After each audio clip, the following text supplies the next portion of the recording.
Welcome to the joy of coding.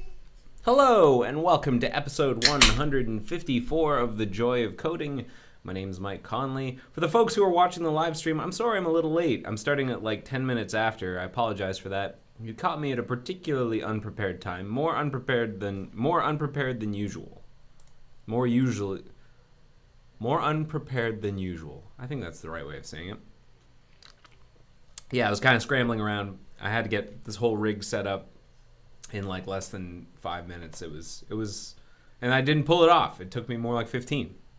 So, sorry about that. For the folks who are watching the recording, you didn't notice anything at all, I would imagine, and I apologize for the apology. Full-blown Canadian intro. All right, let's get into it. What have we got? Well, here's the agenda. It's episode 154. No plan survives breakfast. That is the slogan of the Joy of Coding. That's how I roll here. And what I mean by that is that we'll see how things go today, but things are not guaranteed to go correctly. I might get things wrong. I might get distracted. I might get stuck. That's okay. There's none of this is pre-planned or pre-thought out beyond just very lightly. This is capturing software development in the raw, so it's okay if things don't work exactly according to plan. And I want to also let you know that this agenda that we're looking at is a thing that you have access to depending on where you are right now. So for example, if you're watching this on YouTube, check out the video description because there's a link. And if you're watching this on AirMozilla, check out the handouts because there's a link there for the agenda. And if you're watching this on Twitch, well, then let me hand you the agenda right now in the Twitch chat. Boom, right there. It's in the Twitch chat. And if you are in that agenda, you'll also notice that there's a link to rate the episode after you're done. That is how I improve the episodes. That's how I get my feedback from you all. Please keep the feedback coming. I read everything that comes in. I read all of it, so give me your thoughts, things I could do to make the stream better, and I'll do what I can. I'll do what I can to make it suit the audience. All right, quick shout out to the episode guide. There is an episode guide. In fact, I think I have some pull requests to merge in. The episode guide is completely viewer-driven. This is something that I barely contribute to. I mostly just merge in patches. And what it is each episode tends to have a guide where there'll be links to like the video and the agenda and maybe some of the things I cover. Sometimes it's really like terse. Sometimes it's just the episode and the agenda. But other times you'll get to see like the topics I cover, maybe the things I talked about, links to the various bugs I worked on. It's pretty handy if you have your own things that you want to add to the episode guide, you should feel free to do that. There's some glare on my green screen. How can I avoid that glare? Oh man, get rid of the crease. I need an iron basically.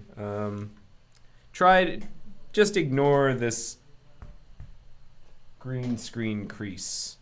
There we go. There we go. Oh, and apparently I'm dropping frames like crazy. Oh, it's better now. Well, sorry about that. So yeah, the episode guide. If this is a thing you want to contribute to, because really it's for you, it's for the viewers, and if there are things you want to add, like your own, addenda, maybe you want to expand upon something I wrote about, maybe you want to correct things, or maybe, I don't know. Who knows? It's for you. The episode guides are for you. If that's a thing you want to do, feel free. There in the agenda here are instructions on how you can send pull requests to the repository and a contributing guide on how you can send me a pull request. And actually, if I go to the repository right now, I'll notice that there is a pull request right now from SmurfD. So reliable to get in these episode guide entries in, and I'm just gonna merge it right now. So he's adding SmurfD is adding episode 152 and 153. He's basically got a bunch of stuff from, topics that I covered, including the notes, the Evernote notes for the bugs I worked on. And then, he linked to everything. He's also linking to the rate this episode. I'm not sure if he always did that. But the fact that he's doing that now is great. I think, in some of the more recent ones, he's linking to the rate this episode, which is great. So since episode 148, so that's a really handy thing to do. If people want to go back and pull the links for rating the episodes out of the agendas and put them in each episode guide, that'd be fantastic. So this all looks good. I'm not even going to check the links. They all look fantastic. I'm really just going to merge this in. So I'm going to say thank you, and then I'm going to comment, and I'm going to merge. And I've got a question coming in over the internet. There's no stream in YouTube. Rutro. One sec. Apparently I'm not getting a YouTube stream. Let me just check here. Pull up the live dashboard. Let me, whoops, sorry about that sound. No, I'm there. It's here. You can see it right here. AL2. I am streaming right now. Episode 153. So if you go to, I don't know what link you'd need to go to, but it's up. Seems to be up and working. I'll send to him. So this has been merged. That's great. And now if we go back to the episode guide and reload, we should have episodes 152 and 153 here. So that's great. Okay, so what do I want to work on today? I had a couple of ideas.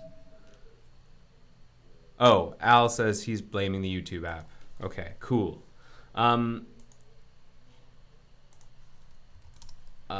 Then what do I want to do today? Well, I just got CC'd on a bug that I may have caused a regression. I actually need to pull this out of my email.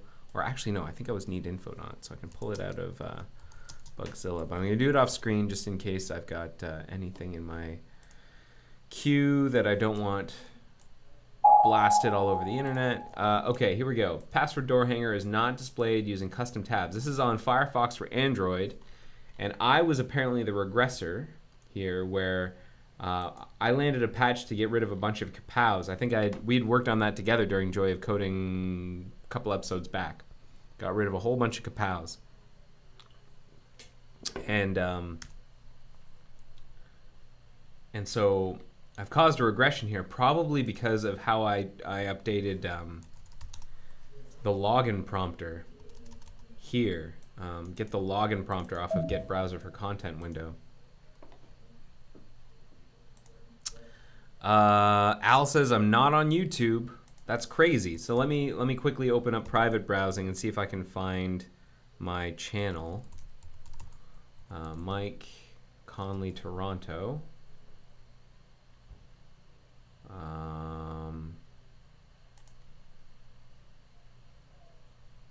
These are all my videos. Is it because I missed it?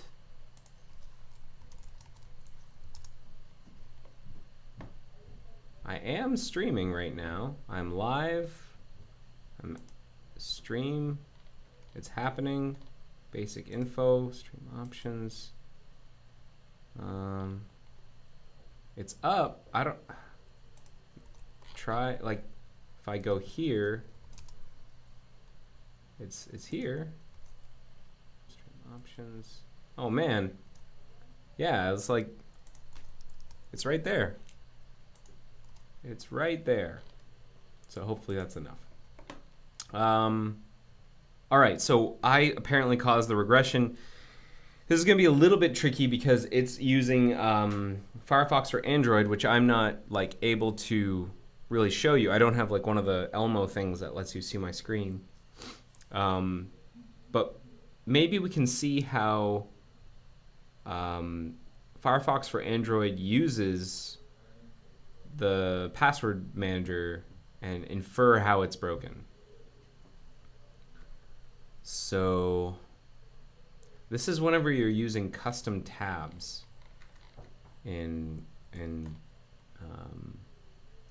Firefox for Android. Custom tabs are whenever you set Gecko, you use Firefox, you say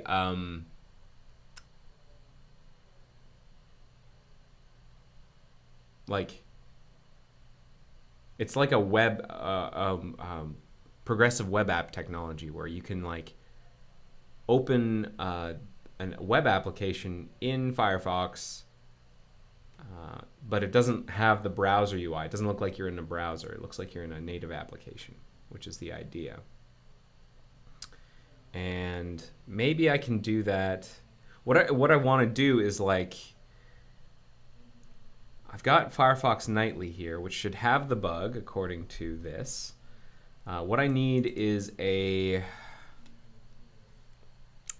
site that has a username password field that is also a progressive web app. So let me try twitter.com.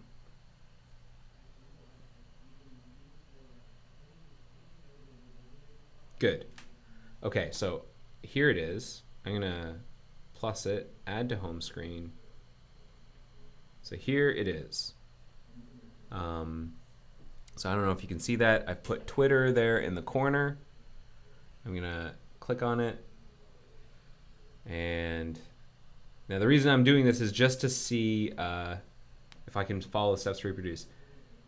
The password door hanger should be displayed. So if I just put in like foo@bar.com and then a sort of a garbage password here, 1 2 3 4 5, and then choose log in, I am not getting the password prompt. Now let me do the same thing on. Do I have release Firefox here?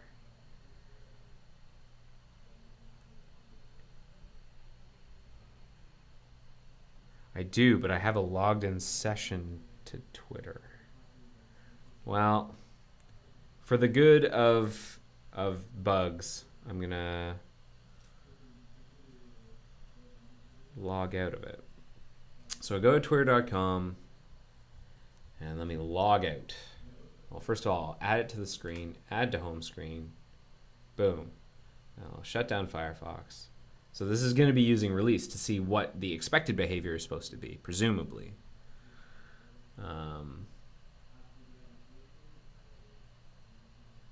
So now I have to log out.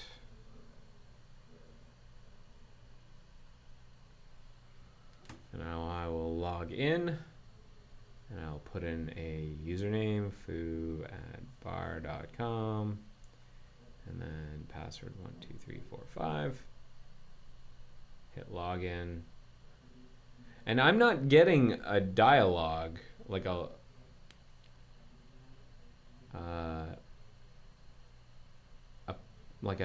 password door hanger. I'm not getting that. Now, what if I were to put in a real username and password?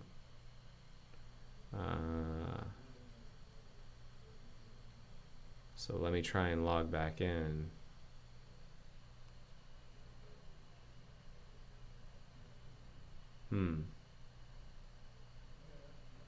This is probably not making for very exciting viewing. So maybe this isn't a great bug to watch or a great bug to work on for Joy of Coding.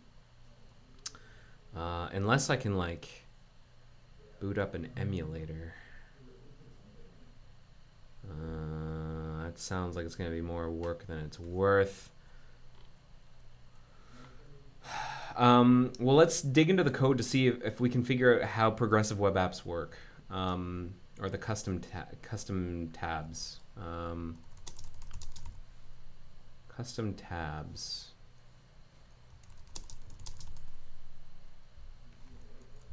Let's see if I can find a bug for it. I believe there was like a meta bug for the progressive web app stuff. That should be somewhere in my history.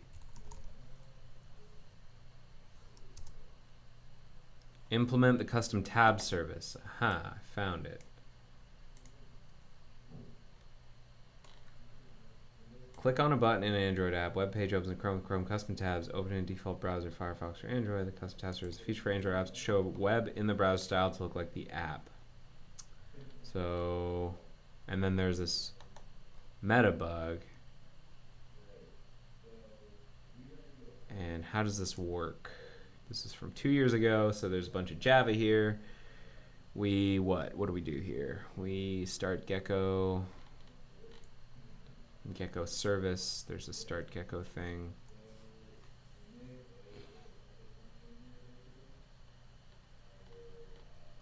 We launch a Gecko thread.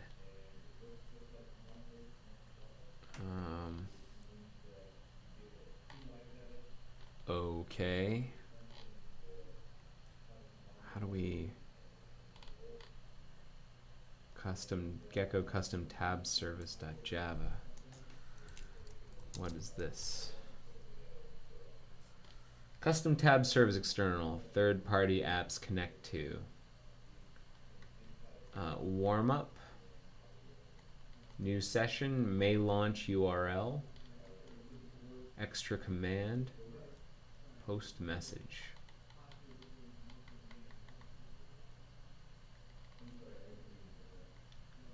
New session. Warm up.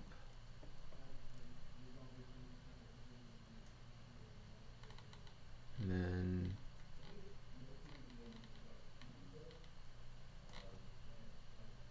it's basically just standard Firefox for Android. So maybe instead of having to use a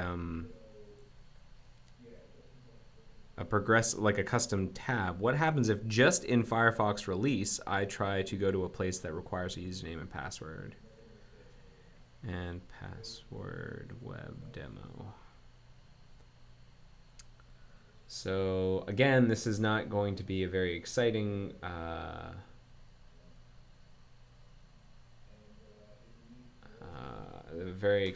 demo, or a visually very exciting. But just give me a quick second. What I'm basically going to do is I'm going to find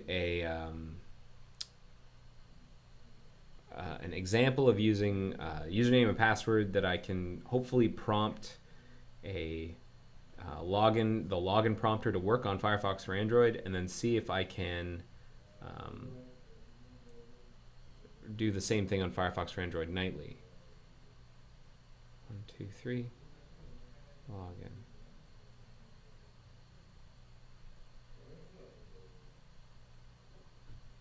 That doesn't help. Input type password. That didn't work. Come on. I need an example. Give me an example.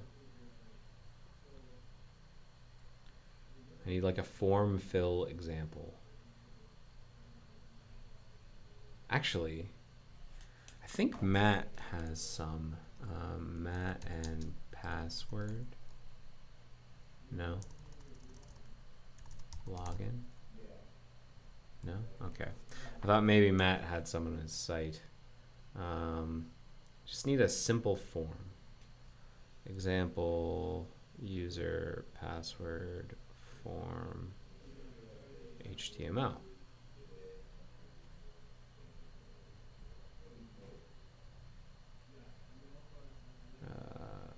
Input type password. That would be great.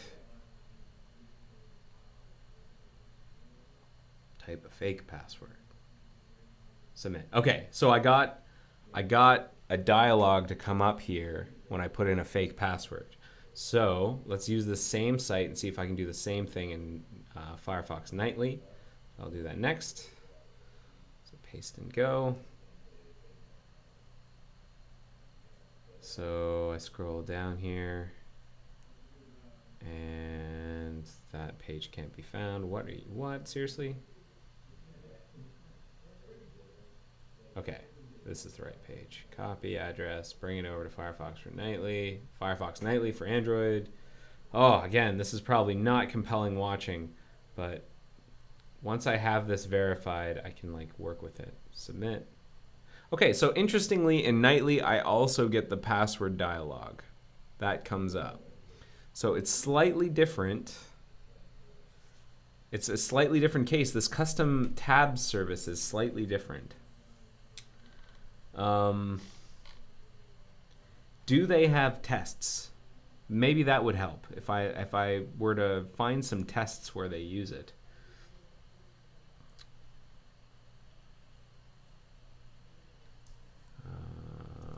Custom tabs. Let's look at the tree. Let's look at the resolved bugs, tests, custom tabs.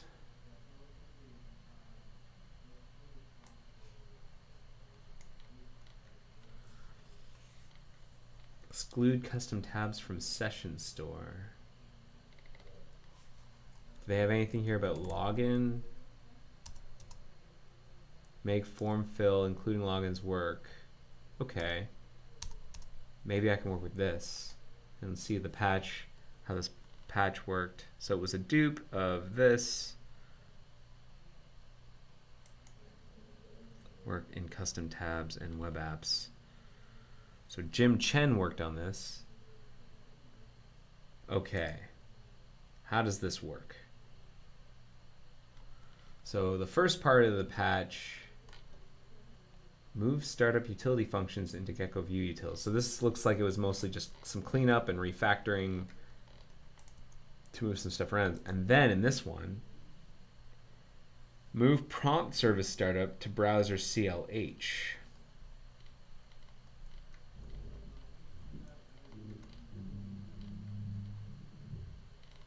Okay. And then what? Move form fill event listeners out of browser.js. So he took login manager content, login manager parent out of browser.js, and instead put them where? Inside browser CLH. We add a lazy getter.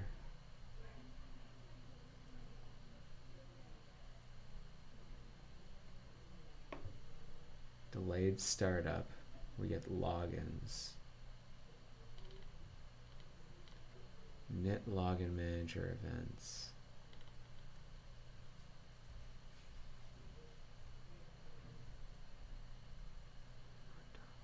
Complete. Don't have password added. Okay. And then remove login manager's parent.login. So that was mostly cleanup.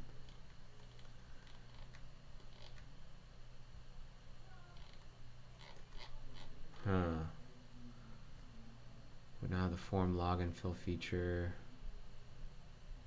So it doesn't look like there were automated tests added to this, which is really sad, or it's a bad thing. It's too bad, because I could have caught this. Login with multiple login save, web apps, login autocomplete, support multi-login. This is someone else. Web app activity. How does it work? How does it work?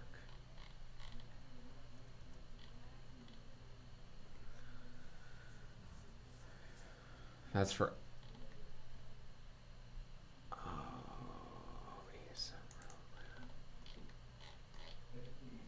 So I think what I've realized is I don't actually know enough about how the custom tab stuff works to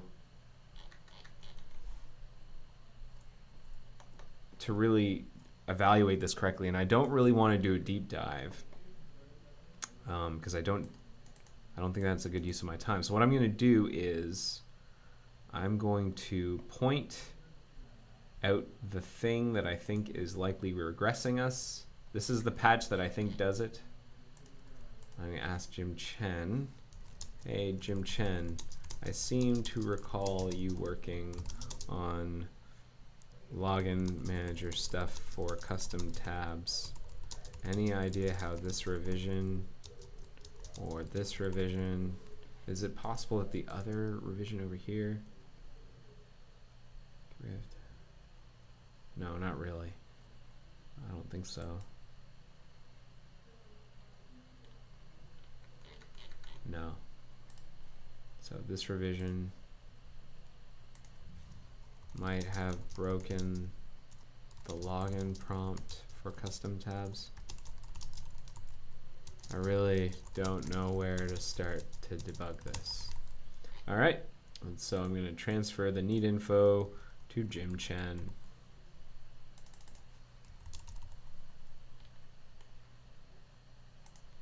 There you go.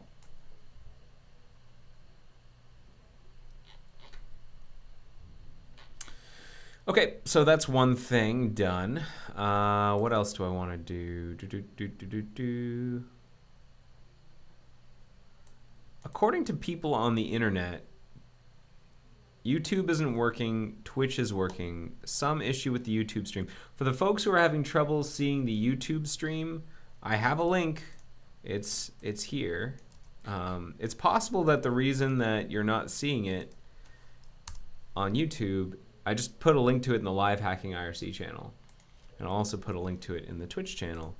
It's possible you're not seeing it because I was so late starting. You know, I had scheduled the stream to start at 1 o'clock. And I started at like 5 after or 10 after. And I wonder if me starting late confused YouTube because I didn't show up when I said I would. Who knows? Who knows? But I am streaming to YouTube. The video will be available soon. All right, what's next? What do I want to work on next? Well, I can review a patch. I've got a patch here in my queue. So how about we look at that next? Ooh, I got a message from Al. So apparently the link works, but it doesn't show up on my page or on the subscription. May have been because I was late to start. Silly YouTube. Sorry about that, folks. Sorry to all my live YouTube audience. I apologize. If you're missing the link, let's see. If it's not showing up on my YouTube channel, if I go here, where would you go? Live now. Except it's called 153 again. That's maybe a bit of a problem. I don't know why I called it 153. It should be called 154. Let me quickly fix that. I think I screwed that up. Oh man, so much like meta streaming here. All right, whoops, 154. Really meta streaming. Okay, so if you go to my channel, Mike Conley YouTube,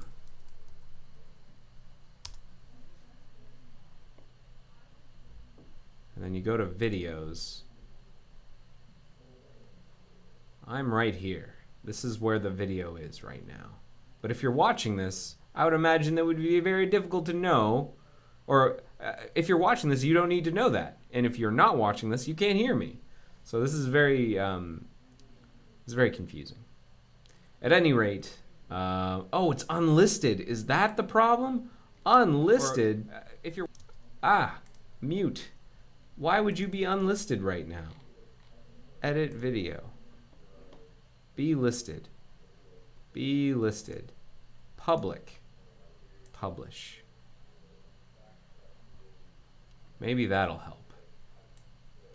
At any rate, there you go. There's a little bit of meta streaming there. Okay, I want to review this patch from Tim Dream. This patch simplifies the NSI datetime input area interface implemented by the datetime box bindings. So if you're not familiar,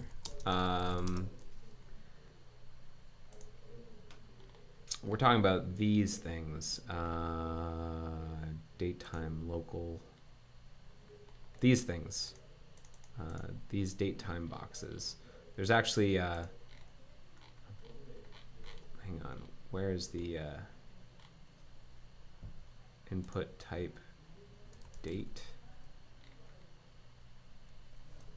update.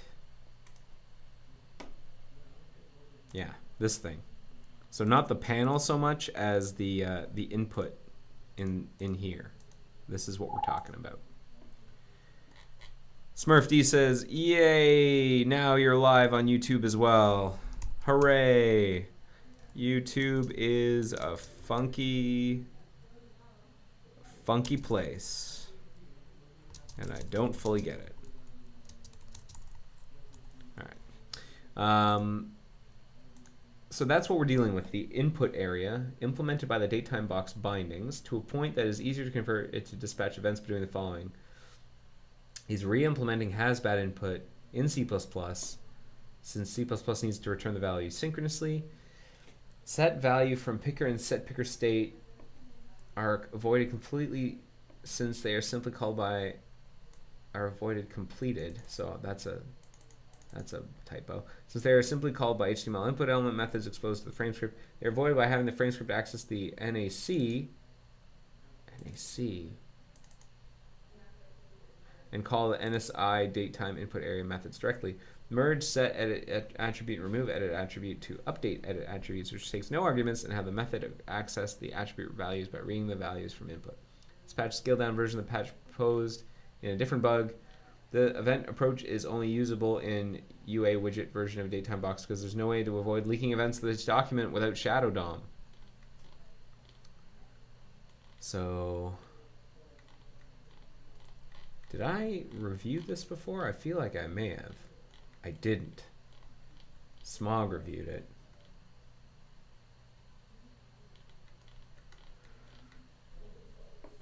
I'm not sure if I'm the right person to review this. This is mostly native code. I can review the JSM and the binding stuff, but a lot of this stuff I'm not as familiar with. So I'm going to caveat with that. So what's he doing here? For HTML input element, this allows Chrome JavaScript to dispatch event to the inner datetime box anonymous element. Get datetime box element. Okay.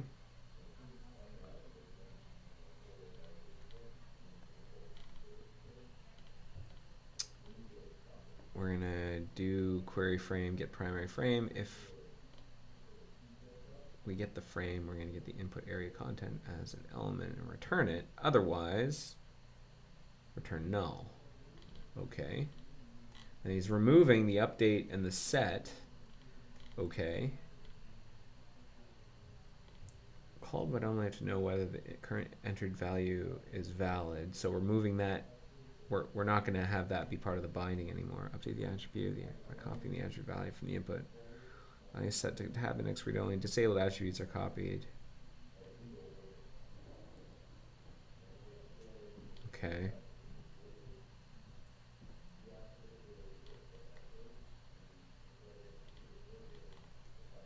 So that's the web IDL change. Okay, input area content. Was that relied on up here? Yeah, I guess so. Put area content.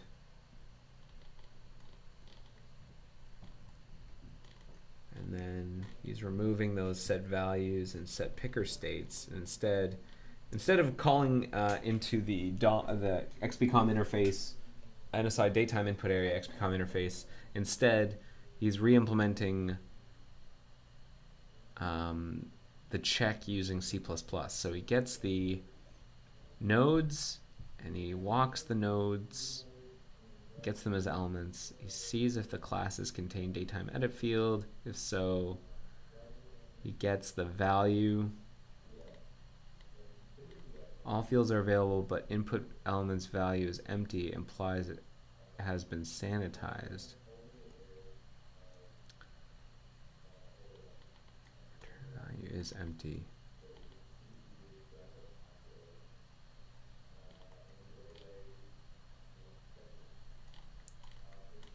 Right, so what were we doing before?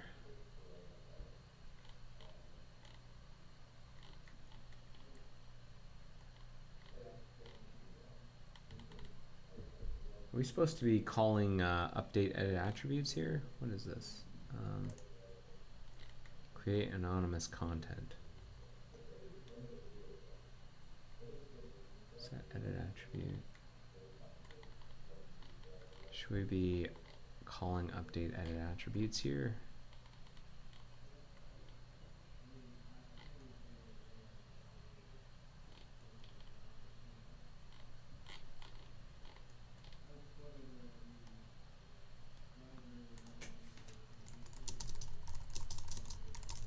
Update edit attribute is here.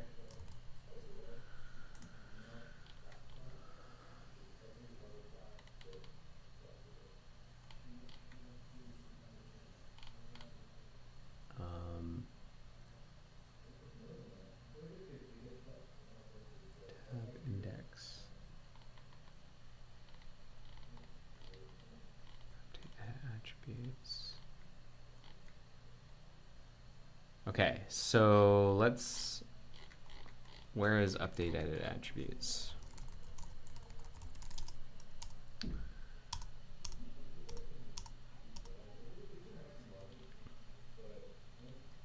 Right, so now it's being implemented in, that's being implemented in JavaScript.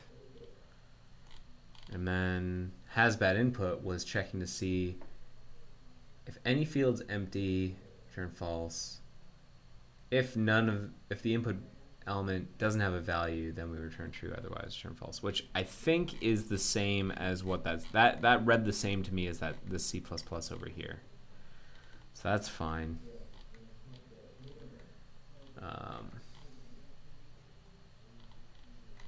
Sync disabled state.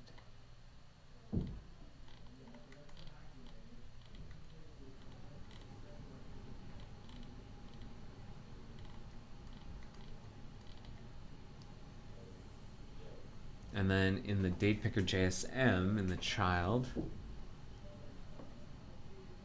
if set picker state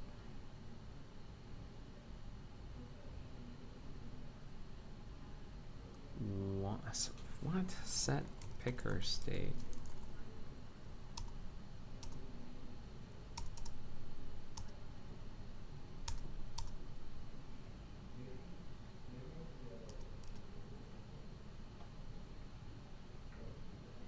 Date time box implements SI date time input area. Date time box.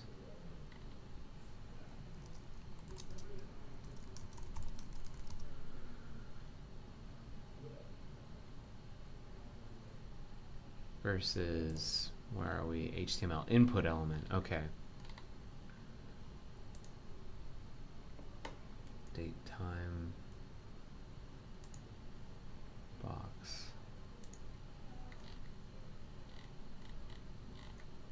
So that's where polymorphism is making us a little bit, this is like duck typing here.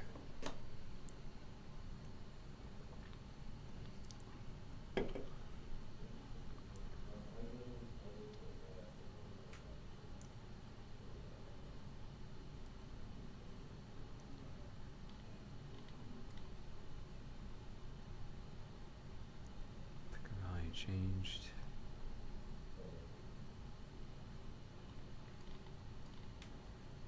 And then what's this?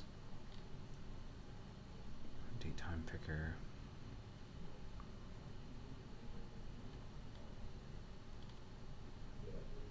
Picker state is true.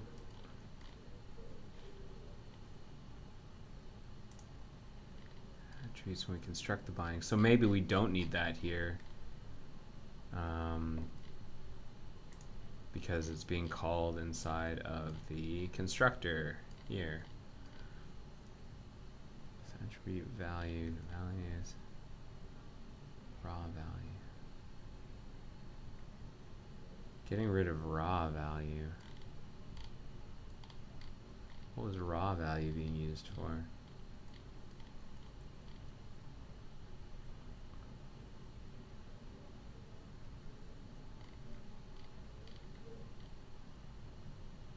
Non-formatted code clear and value is cleared. Read this to decide if the input has value. Okay. Where are we here? We'll create the edit field. Okay. We're getting rid of raw value.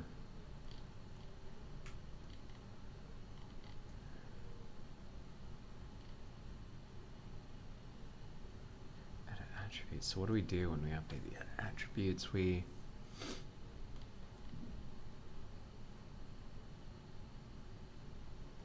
Before we were doing this checking to see if the attribute we were setting was within a whitelist, and now instead we're just going through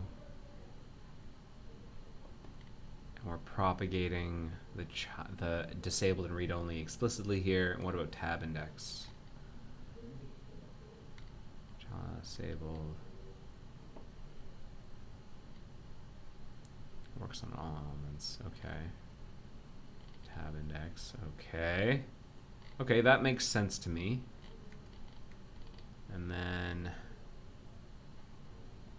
yeah, completely wiping out the raw value thing, and then get field value. If not field contains numeric dead value. So when field is empty. Clear field value set to nothing.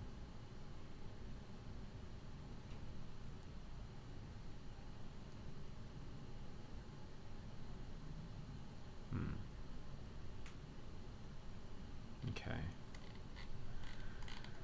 Well, it all seems okay. It's a bit hard for me to, like, the front end stuff here, I guess makes sense. I'm a little wary. I'm going to reread the commit message. It simplifies the interface, implemented by the date time box bindings to a point that is easier to convert to dispatch events. So has bad input is re-implemented in C++. That I get, and that's working correctly. Set value from picker and set picker state are avoided completely, so they are simply called by the input element methods exposed to the frame script. Having access the NAC. What is the NAC? Native anonymous content. I see. Call the datetime input area methods directly.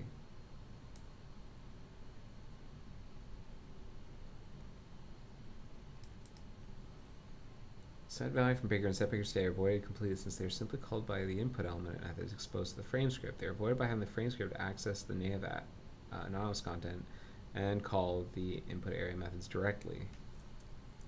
Set value from picker.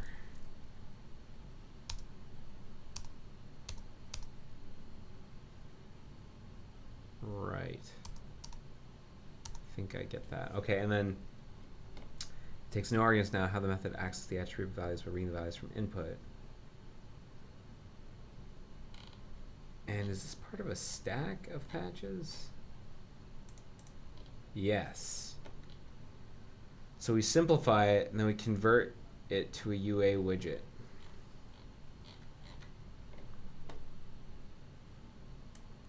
Whoa, and this is a much bigger patch.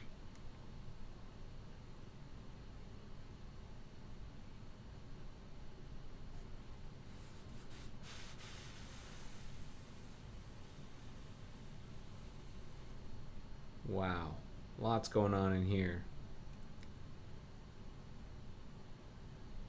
UA widget. Okay, and then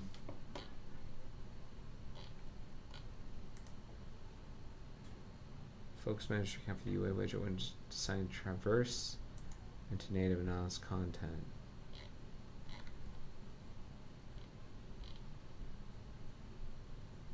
Native anonymous subtree. Okay, so this patch is all about kind of like refactoring and simplifying so that he can more easily convert to a UA widget. Okay. It's not clear to me how this really simplifies things, but I would imagine for him, I mean, the fact that he was able to do it in the later patch suggests to me that it did simplify things for him.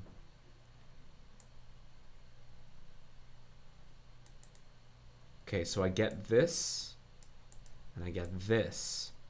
This is, I think, what I need to understand a bit more. Set value from picker and set picker state are avoided completely. Set picker state.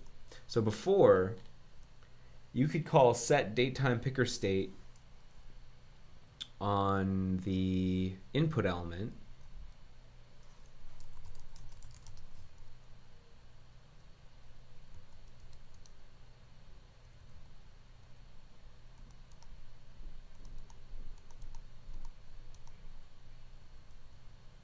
Set datetime picker state.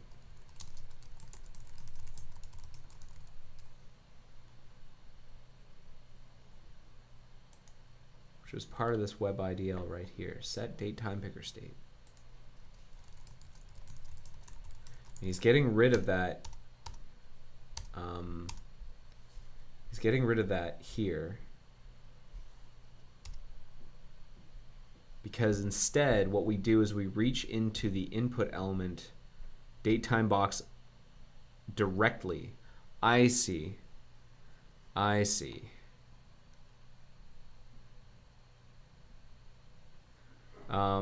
Maybe instead of doing this, like, instead of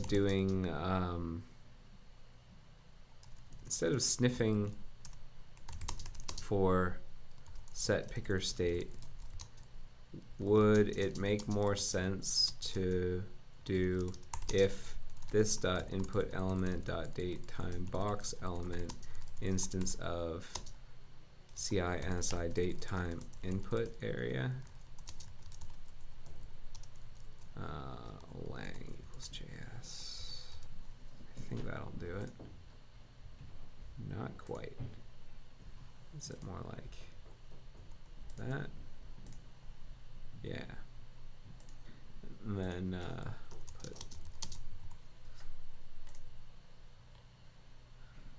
I'll turn that into a question. Same below.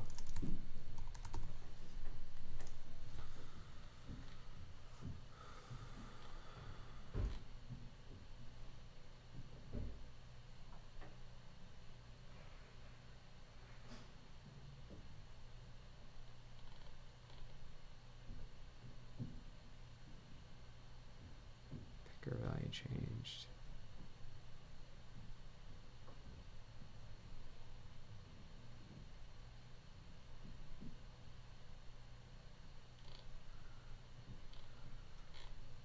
Okay, so I'm just gonna say, hey, Tim Dream, the JSM and binding updates look okay. I just have one question, see below.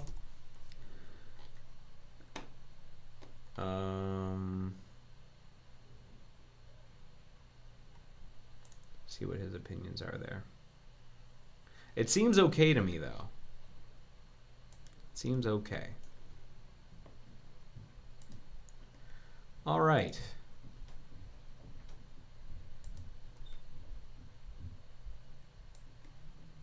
So I mostly just asked a question. I didn't actually accept the revision or clear the revision. I just asked the question. All right. What to do now? Well, did I get an answer from Jim Chen? Let's check. Nope. So let's do something else. One thing we could do is we could take a look at the FX perf list, because I've got a couple things in flight, but I don't think any of them are in a good state to work on right just this yet. I think some of them are like they're waiting on review, or I'm waiting on neat infos, so can't work on them. There is, however,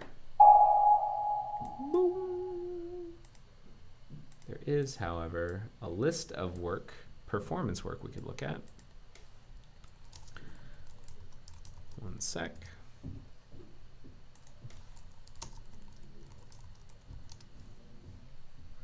Let's see if I can find one. Okay. So these are the bugs that we could potentially work on that we think might have high impact on the browser. Oh, this thing. Yeah, we could look into this.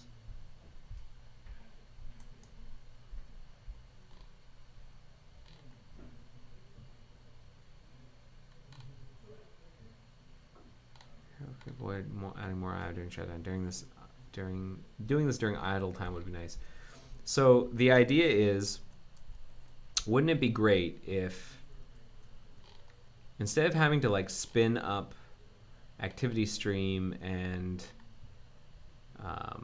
you know, calculate all of the things in here as soon as the browser starts up, what if we can take a snapshot every time we calculate the state and then persist the whole DOM to disk somewhere, and then on next startup retrieve that DOM, render that, attach the JavaScript to it, make it dynamic, and then only re-engage and rebuild the state for activity stream once the parent process has had a chance to like get itself set up and, you know, maybe have some idle time.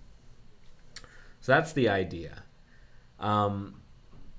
One thing I want to understand before I go into that, though, is how does React hydration work? How does it work? React hydrate. React DOM.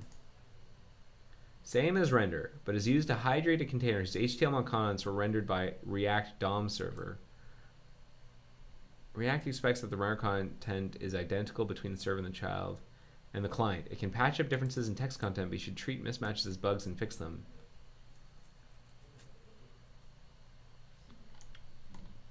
So, rendered by React DOM server.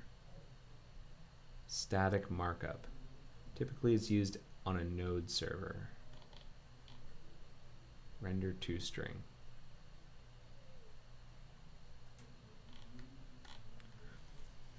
If you call React DOM hydrate on a node that already has the server rendered markup, React will preserve it and only attach event handlers, allowing you to have a very performant first load experience. That's what we pretty much want.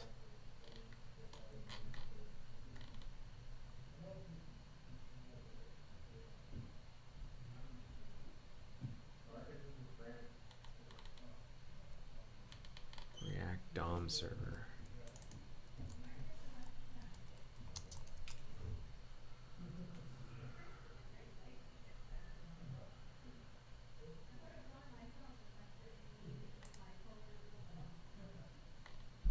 So it looks like we already work with it.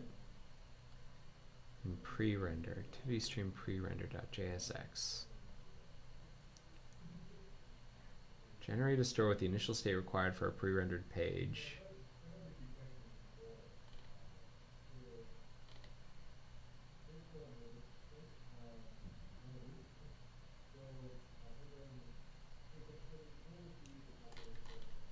Activity stream pre-render.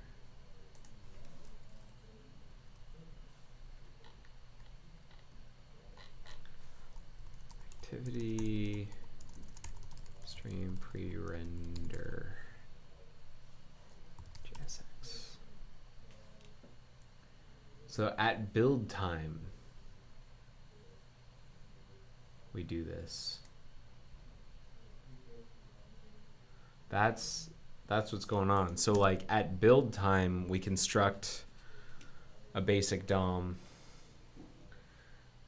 and then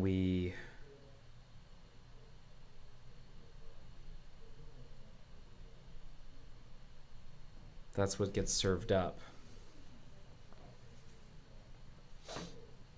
Okay.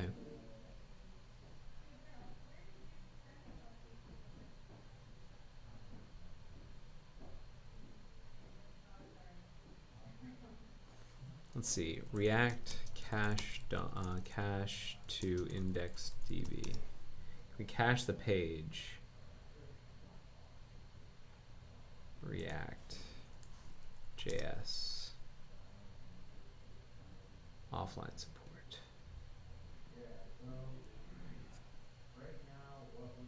Redux caching to HTML5 index DB.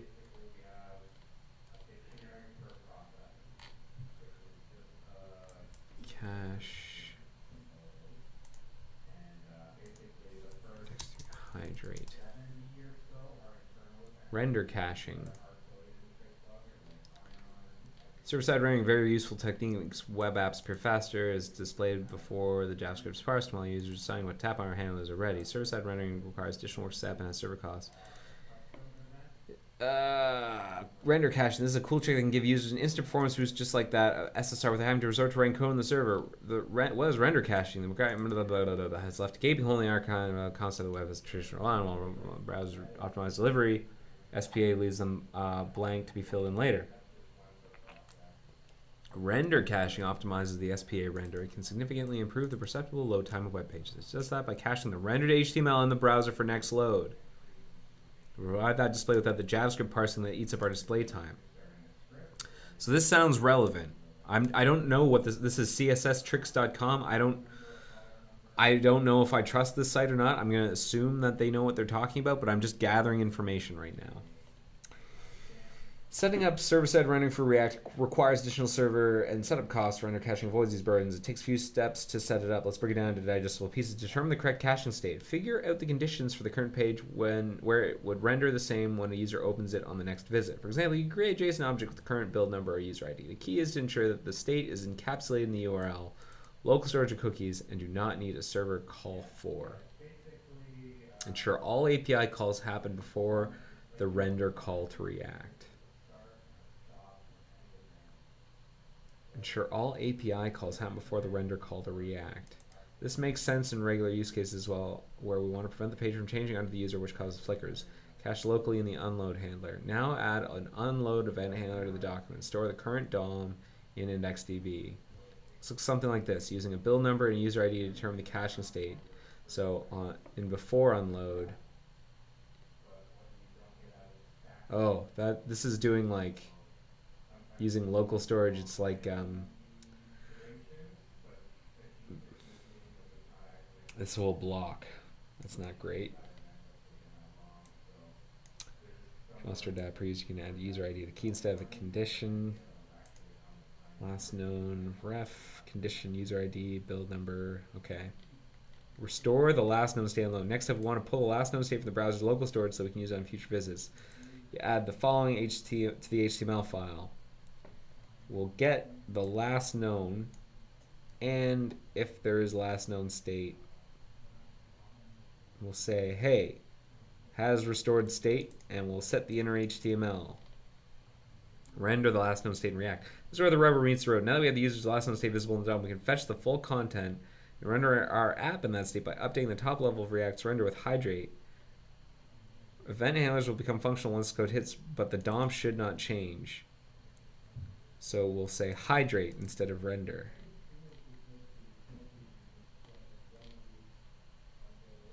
So you did all the work. You want to benchmark. Okay. That all sounds quite relevant. Perhaps relevant. I'll put that in here.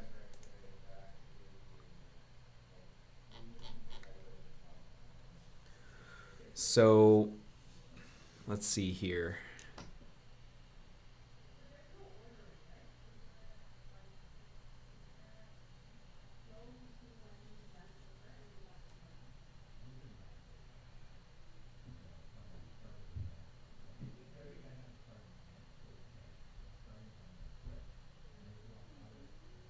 Just thinking.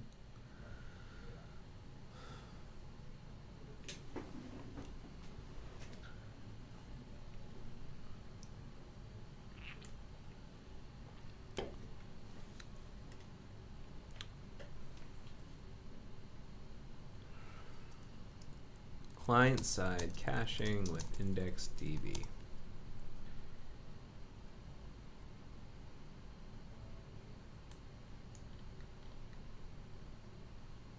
By using the hated IndexedDB. Client-side or cache HTML in IndexedDB.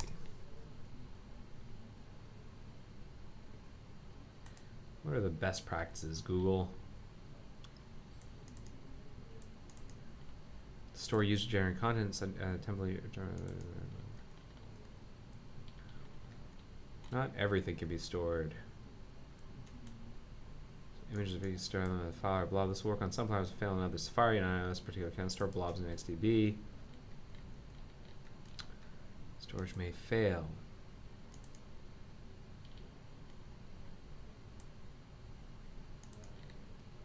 Okay, private browsing mode.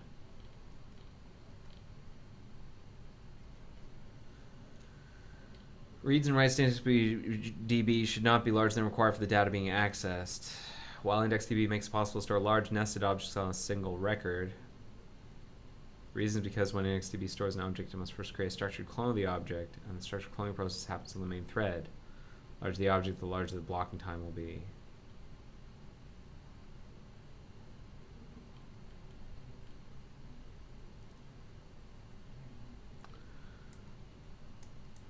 Instead of storing the entire state in the tree in a single record, you should break it up into individual records and only update the records that actually change.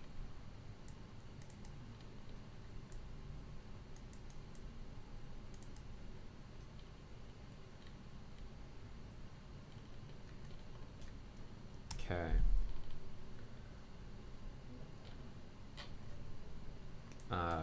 Client-side cache. JavaScript.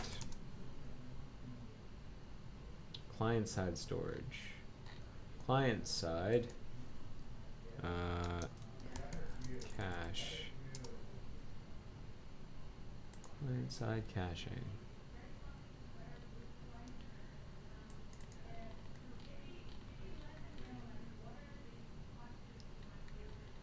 Great job out of the box. Blah blah blah.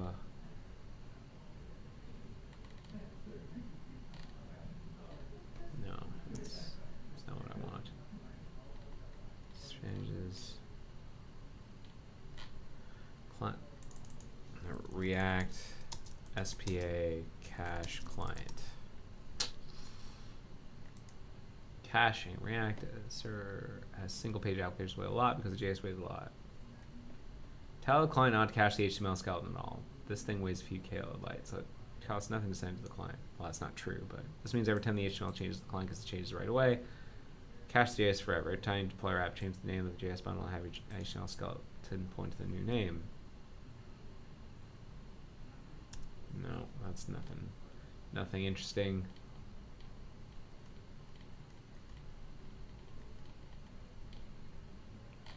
Okay, well, let's think through what we could do here. Having read that document, because I don't know much about React. I know very, very little.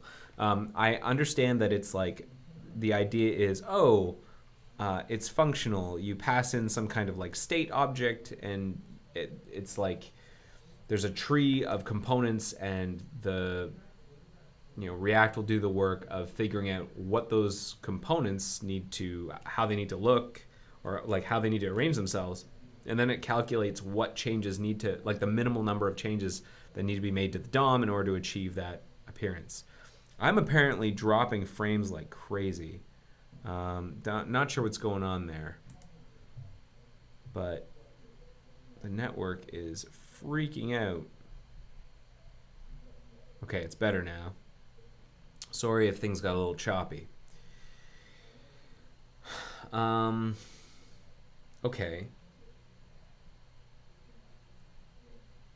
So what we saw here was that on before unload, we were like just slamming the inner HTML into the old local storage. Okay.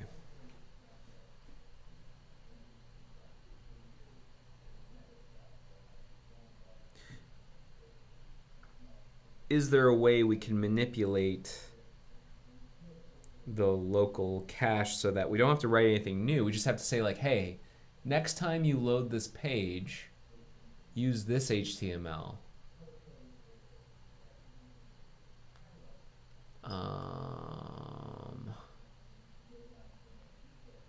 Maybe. JavaScript cache APIs. Cache. Like a service worker.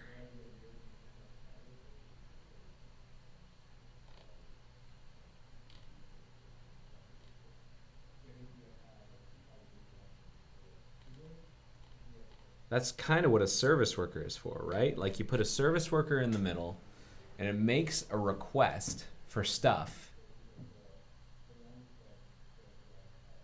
And then you cache it like crazy. It has its own notion of a cache.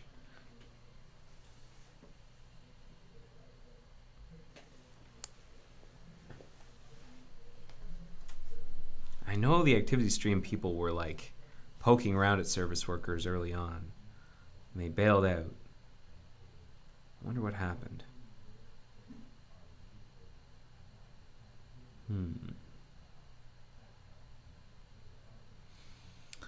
Let's see.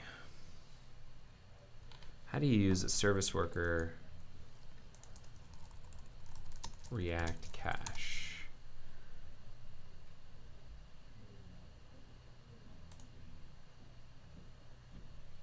Get out of here. Background worker that acts as a programmable proxy, allowing us to control what happens on a request by request basis. We make parts of or even entire React apps work offline. Fetch, a standard way to retrieve content from the network, and cache, content storage for application data. Cache is independent from the browser cache or network status.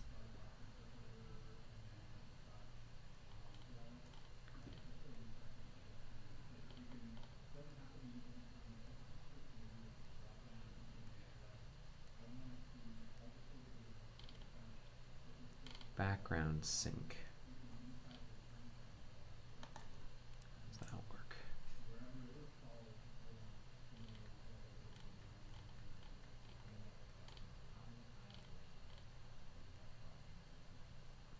Register the layer request to one-off sync.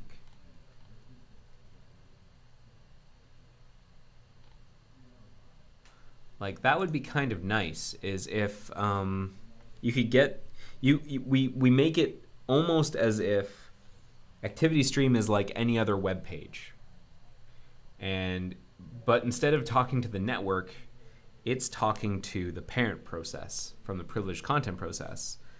And then what we do is Activity Stream first computes. Oh, couldn't you just use regular HTTP caching headers? Good question. Good question.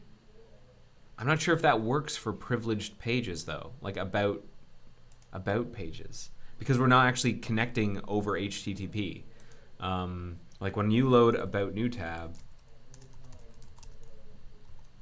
I'm not actually making any network requests, so I think I completely I make network requests to get the images for Pocket, but the page itself doesn't come over the network at all.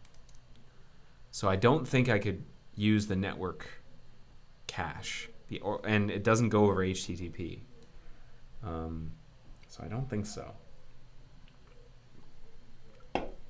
And maybe that's why a service worker wouldn't work, because then we have to like get at, like, does a service worker allow us to intercept requests for like the About New tab page? Maybe I should learn more about how service workers work. I feel like I've done this before, but I'm going to do it again. You register a service worker. Yay, it's registered. Service worker is registered. And then you give it a scope. There are some events. When a service worker controls a page, it can intercept each request being made by the page and decide what to do with it. URLs to cache. URLs to cache. So these are like network things that one might want to request, that you might want to cache.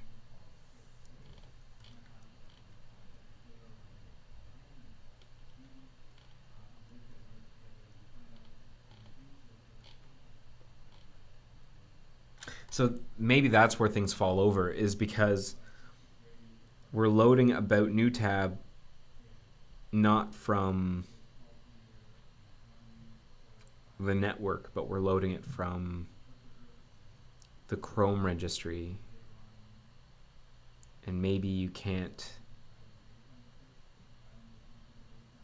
interpose a service worker in the way.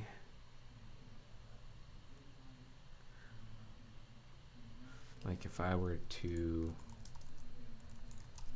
ask, what's my current location? Document URI, new tab. Could I, and then what's, and then it's just this.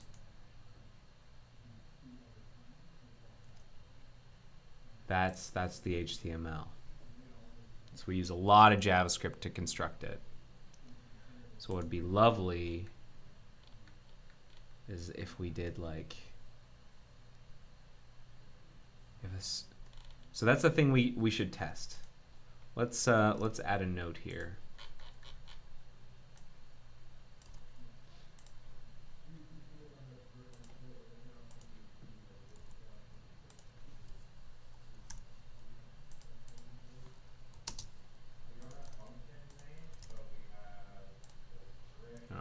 Don't share, not yet. No details. There you go. And then yeah, I will share now.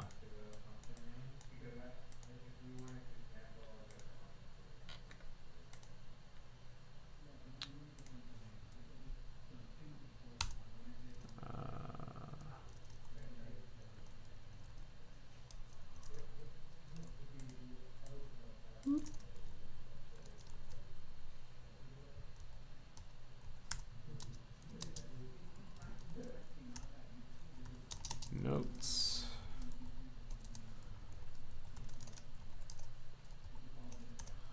What else did I work on today? I was looking at that password custom. Yeah, this one. So we can keep an eye on that. Whoops.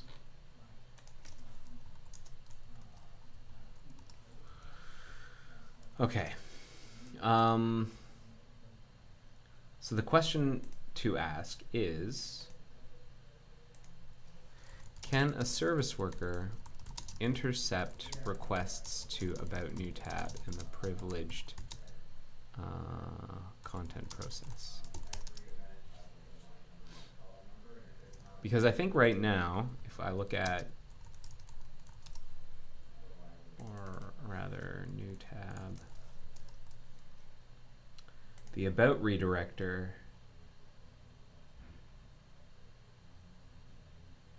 set in channel creation.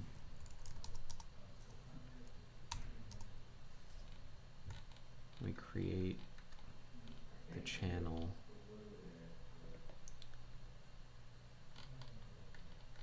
We get the URI.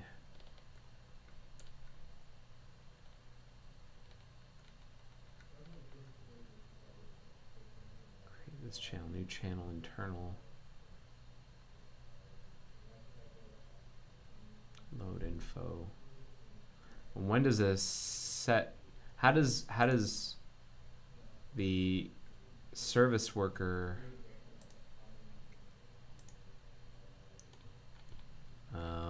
how would intercept? All right, caching a page with a service worker.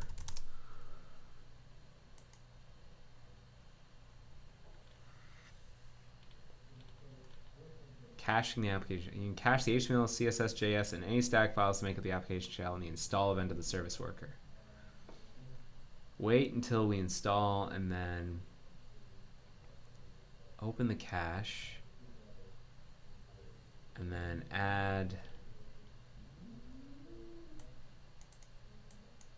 all of these things. So what's that supposed to be? Like,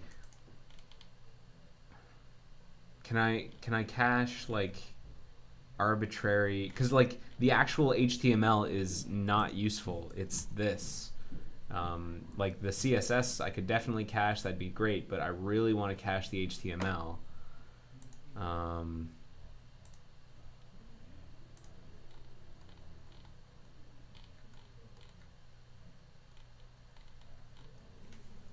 Service worker hydrate React.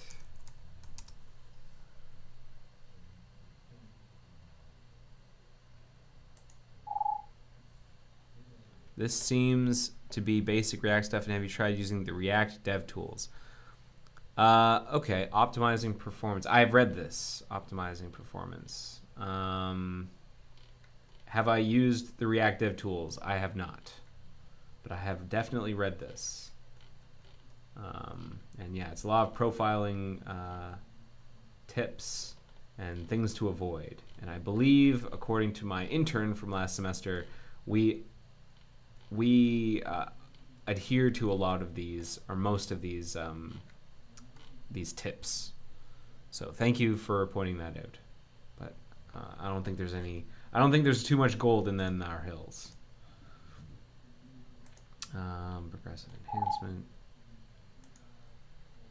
Didn't we work in a past episode on a cache service component which persisted JavaScripts? Couldn't this work here too? Yeah, so the script preloader, that is what we are hoping to, when we turn on this, the activity stream content process, the privileged content process, we will be caching a lot of the scripts in like a bytecode. That's great, but that's just for scripts. It's not designed to work for the DOM or like arbitrary strings like the HTML for the page. So it just works for scripts, unfortunately.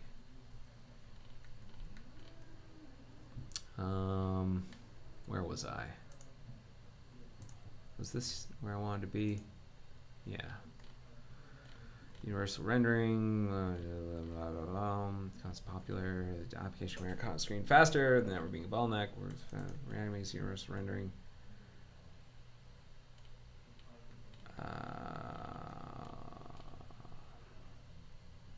Render your shell and serve as well as the content.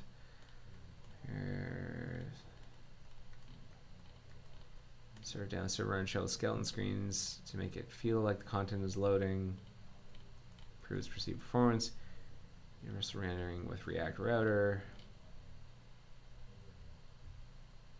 Shell markup to be shipped out of the browser. Right.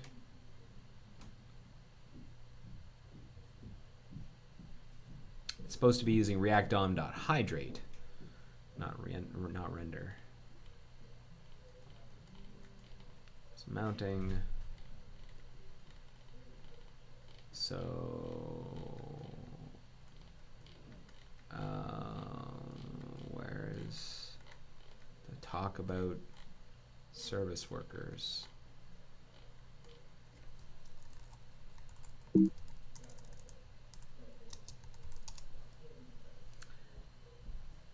When the JavaScript thanks to our next. That's it.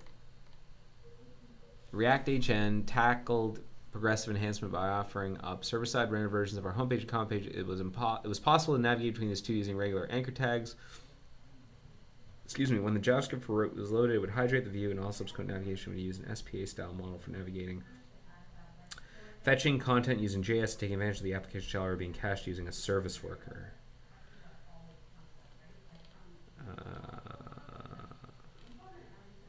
Okay. Okay. So let me just sketch some ideas here. Can a service worker intercept requests to about new tab in the privileged content process? If the answer is no, then all of this is like, unless it can be made to be yes, then it's probably a moot point.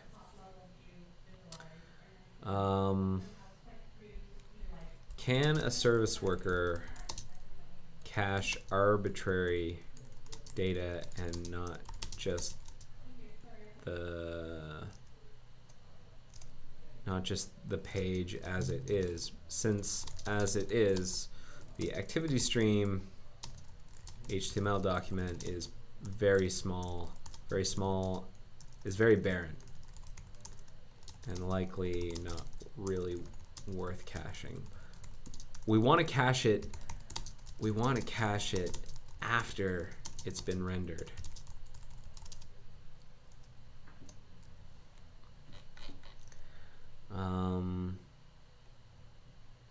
So let's take a look at the documentation for service worker again. Cache.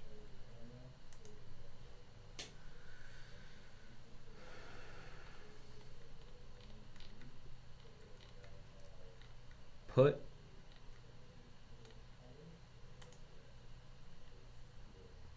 method of the cache interface allows key value pairs to be added to the current cache object.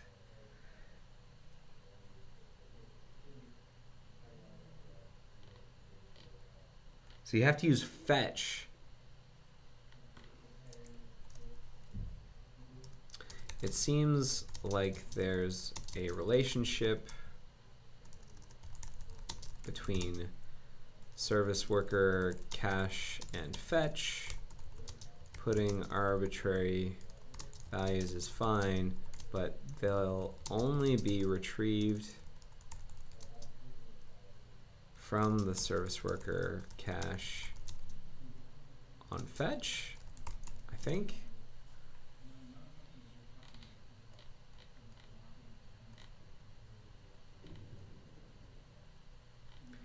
This is handles from MDN.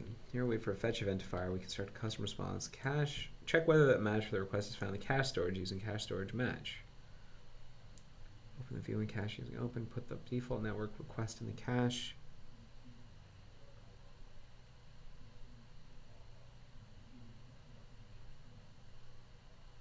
Put consumes a response by. If this fails, turn a fallback response. So caching the network request. Can you cache other things though?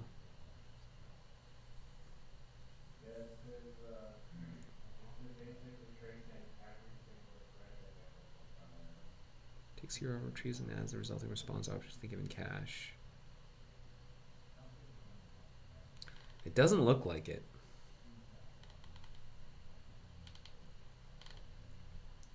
This looks like it's really tightly coupled to like HTTP and like using fetch and caching those. Shoot. I don't think this isn't gonna work.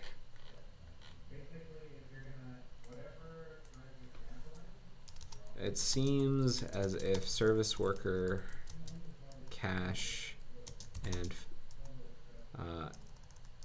fetch are pretty tightly coupled to HTTP and each other. I find it very unlikely that we can just jam arbitrary strings into a cache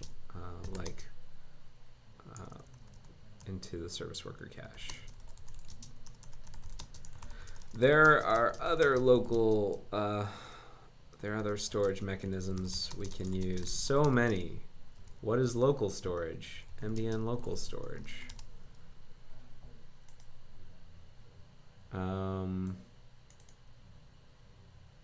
Local storage is, I believe, synchronous though, which is not great.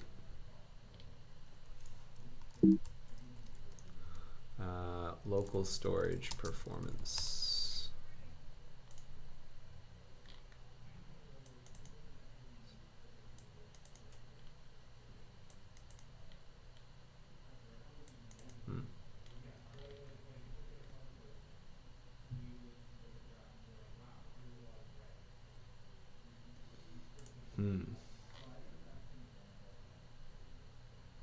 It's not async, but it's fast, says Peter B. Peter B is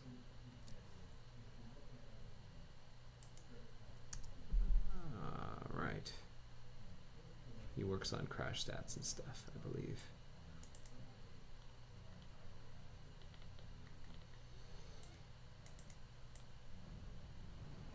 That does asynchronous listening with proper processes, and to make it work in AngularJS, use Angular Local4j. Has risk of because I have a major break to boot data.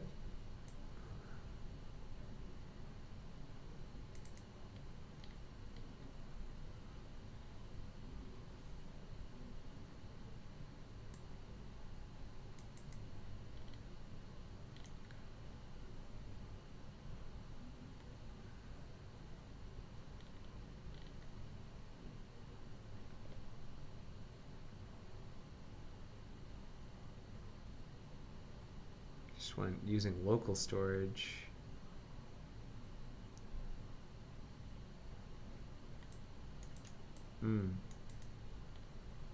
Sure, the write operation is now blocking. It's only taking 6 milliseconds, and the reason it took it to be less than half a second. So it probably means more hard work for it to sweat CPU over. Hey, Seth says that note that when using local storage, it's still possible for you to block the main thread of your browser process to read the data. Optimizes the browser start times knowing what domains use local storage. Observe the jank. You'll want to put your read test in your very first script tag and probably test from freshly booted Firefox. Only cookies are always loaded at all times in Gecko, and that inherently means that if you abuse cookies to store data, you are making the user keep your data in memory all the time forever.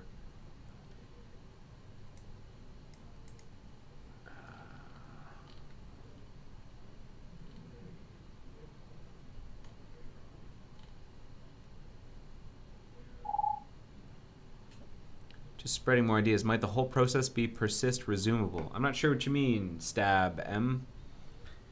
Process be persist. Might the whole process be persist and resumable? Could you please elaborate?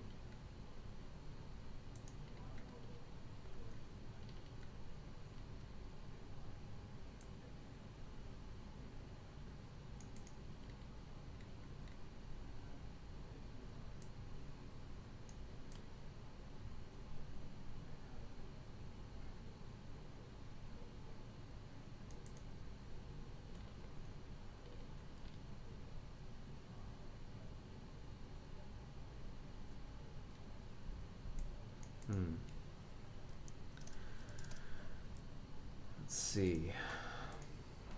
Index local storage. This is sync and can jank the main thread. Peter B likes it. Seth less so. Index DB. Async can handle images like blobs. Can handle blobs. Local storage is synchronous in main thread. That is correct. IndexedDB is the way to store, says Marcus Stabem. Yeah, I agree. I agree that IndexedDB is probably the right way.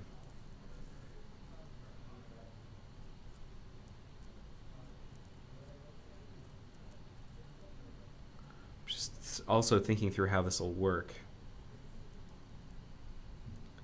So imagine we've finished rendering activity stream. The state has been updated. The state is up to date, and all is well. On idle, suppose we grab a copy of the DOM of the grab copy of the document body in our HTML, and we jam it into IndexedDB.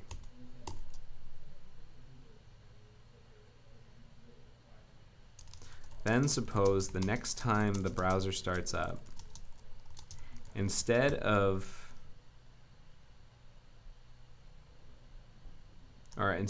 time About New tab starts up,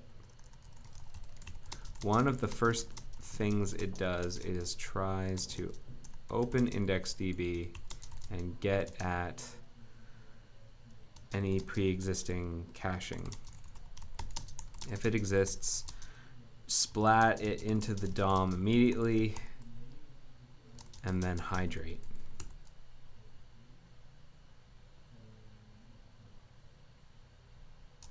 Grab the process idea. Can a process be stored on shutdown with all its state and be restarted on browser start within its previous state?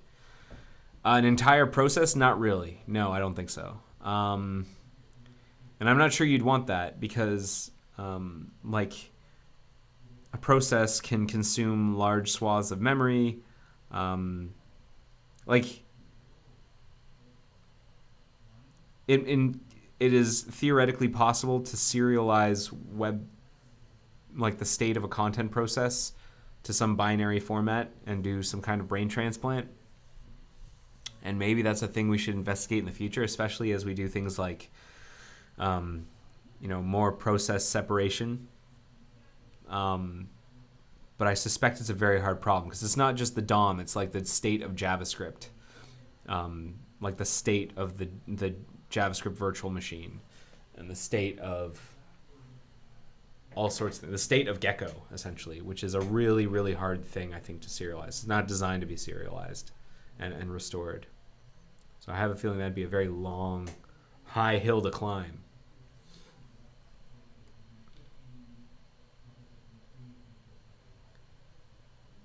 Flatten the DOM immediately. Hydrate. And then wait for state updates.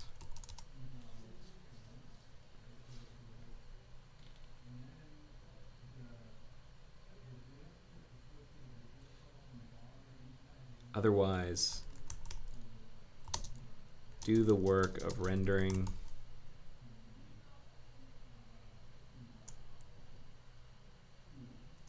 Ask the parent for the state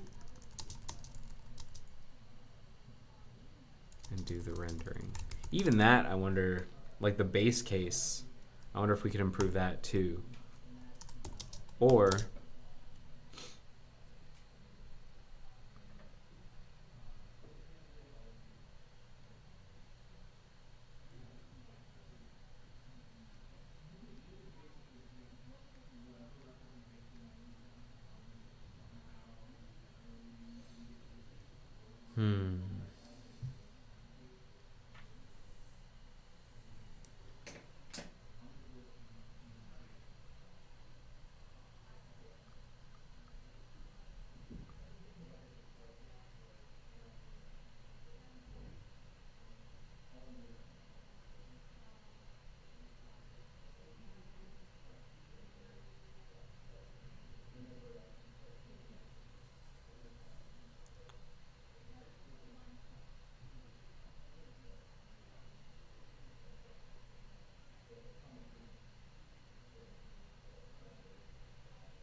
maybe optimize the base case later. Okay. This, I think, is probably our best bet based on preliminary research so far. I'm going to put a link to this in here. One of the things we need to do, however, is we'll need to update the way we do images, page thumbs, these things. The way we currently do them in the content process is we excuse me, we send down blob images which cannot be persisted to IndexedDB unless they're turned into like array buffer things and slurped right back out. What would be better is if we make the Moz page thumb protocol work so that it can just ask the parent process for the thumbs in the parent, I think.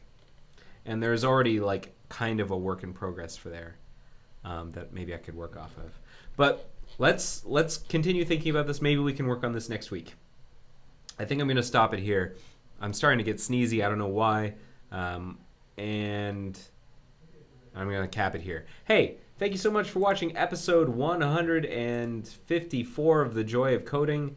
Hey, we got into some interesting stuff. We kind of did a shallow dive into the password stuff for custom tabs. Found out essentially that I need to need info someone. Then we reviewed a patch, and then we started looking at this activity stream stuff. Stab has another idea of how about taking a screenshot from the page content, use an image map for the clickable elements until all the React stuff booted up. That's not a stupid idea at all. There are some edge cases that we have to worry about. We've thought about similar things for tabs, for background tabs, like when you're tab switching. The problem is whenever the window has changed size in the meantime. So, maybe you've switched displays or you've changed the window size, And if you bring up that image, it's going to be like all the wrong size. It'll be placed incorrectly. It might be pixelated and large, or it might be super small. I remember, I think the Firefox for Android team tried something similar to improve like perceived startup by screenshotting like the most recent tab or something, and they ended up throwing all that code away because there were just so many edge cases. So I'd be very wary of doing that screenshot idea, but who knows? It might come to that. We'll see. Thank you for putting the idea in the bucket. In fact, I will write it down. Idea from Stab M. How about, let me just copy and paste the text. All right. And with that, I'm going to call it here. Thanks again for watching episode 154 of The Joy of Coding. My name's Mike Conley. I hope that was interesting. I know we didn't write too much code. It was mostly research and reading. But hey, that's oftentimes my job. So on that note, have yourselves a great week, and I will hopefully see you next week. Let me boot up the soundboard. Take care. Bye-bye. Oh, come on. The joy of coding. See ya.